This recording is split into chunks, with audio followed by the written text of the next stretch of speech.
বছর বাদে একটা জন্মদিনে রাতে নিজেকে একা একা রাখার সৌভাগ্য পেয়েছো।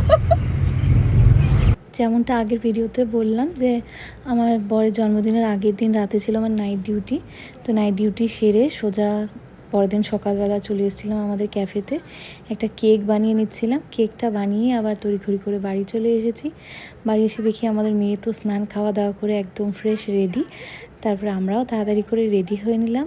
আমাদের গন্তব্য ছিল দক্ষিণেশ্বর। জানো তো, আমরা যখন ছোট ছিলাম, আমি আর আমার বোন, আমাদের বাড়ি থেকে যেহেতু খুব কাছে দক্ষিণেশ্বর, সেহেতু ছোটোবেলায় প্রতি বছর জন্মদিনে দক্ষিণেশ্বর যেতাম।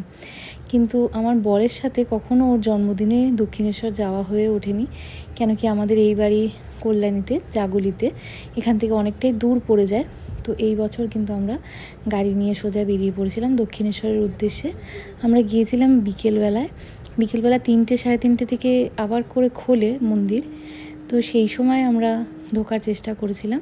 আমরা গিয়ে পৌঁছেছিলাম প্রায় 4টে সাড়ে 4টা নাগাদ। অদ্ভুতভাবে কিন্তু খুব একটা ভিড় পাইনি আমরা। খুব ভালোভাবে সুন্দরভাবে আমরা মায়ের দর্শন করেছি। আর আমাদের মেয়ে তো এত খুশি হয়েছে, একটা খোলা জায়গা পেলেই হলো। ছোট বাচ্চারা এত খুশি হয়ে যায়, এত অল্পতে ওদের মনে এত খুশি চলে আসে যে আর কিছু বলার নয়।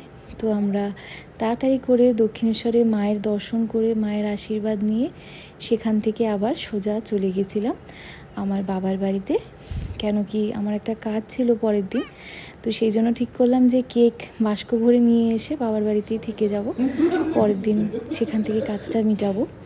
তো এই ছোট্ট করে আয়োজন করেছিল আমার বাবা মা, আর কেকটা আমি নিয়ে এসে সাজিয়ে দিয়েছিলাম। কেকটা তো ওর বাবা কেক কাটিং করার আগেই মেয়ে এরকম অবস্থা করেছে, মাখন চোর, মাখন তো নয় হুইপ ক্রিম চোর। ও নিজের মতোই ওর ব্যবস্থা করে নিয়েছে, ওর বাবার কেক ও নিজের মতো খেয়ে নিয়েছে। তো এই ছিল আমাদের ছোট্ট করে আমার বরের জন্মদিন পালন করা। আর সেই সাথে হচ্ছে দেখো কি সুন্দর পোস্তদানা আমার বাবাকে একটু কেক খাইয়ে দিচ্ছে মিষ্টি করে। আর কেকটা ভালোই হয়েছিল। আমি তো নতুন নতুন কেক বানাই, আর এই একটা কার্ড বানিয়েছিলাম হ্যান্ডমেড। তো এইটা আমি ওকে গিফট করেছিলাম। অ্যাকচুয়ালি আমি বানিয়েছি বললে ভুল হবে, আমি হয়তো খামটা বানিয়েছি আর কাগজগুলো ভাঁজ করেছি, বাট অ্যাকচুয়ালি জিনিসটা বানিয়েছে আমার মেয়ে। তো আমার মেয়েকে দিয়েই দেওয়া করালাম ওর বাবাকে।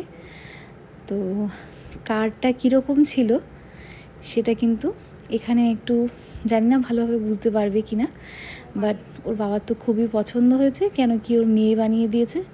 আর কিছুটা আমি করে দিয়েছি, আর ওরও খুব পছন্দ হয়েছে। একটা ফ্লাইং বাটারফ্লাই ছিল কার্ডটার মধ্যে, যেটা দেখে বাবা মেয়ে তো পুরো শকড।